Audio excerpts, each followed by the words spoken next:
Ako si Soy tamad na may pangarap. So ayan, magmerienda tayo ng saging. Tas may sausawan na bagong isda. So nire-ready ko na dyan yung saging. Uugasan natin yan para mabisa malinis yan. So ayan na nga, lalaga natin yan. Dalawang banlaw yan. Para siguradong walang dyan, uod na nasasama. Ugasan natin. Salang ko na yan dyan. Para maluto na rin. So ayan. Ready natin yung sausawan, bagong isda, suka, alamansi, and sili para mabisa talaga pagka food trip. Sa Bisaya, ginamos ang tawag dyan. Napapanood ko lang to kay Miss Cynthia. Shout out. Ready natin yan. Naluin natin.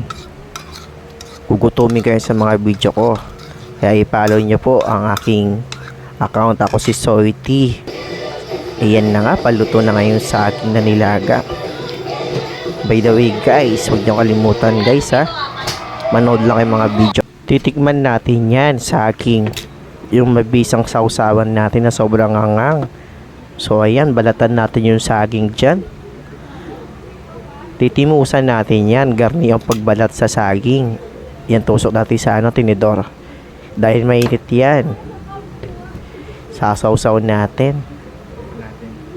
Para lalo nang masarap. Ulalaya na tikulasay. Napakabisa talaga ng food trip ni Soy T. So ayan, sinausaw pa. Food trip malala. Merienda to guys. Sarap talaga. Food trip lang tayo dito. Sarap po. Yamete kurasay, diba? Napakabisa. Kuha ulit tayo ng isa pagkaubos niyan.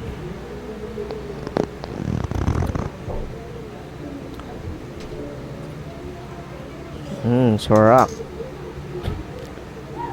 So guys, hanggang dito lang ang aking video. Bye bye. Yamete kudasai.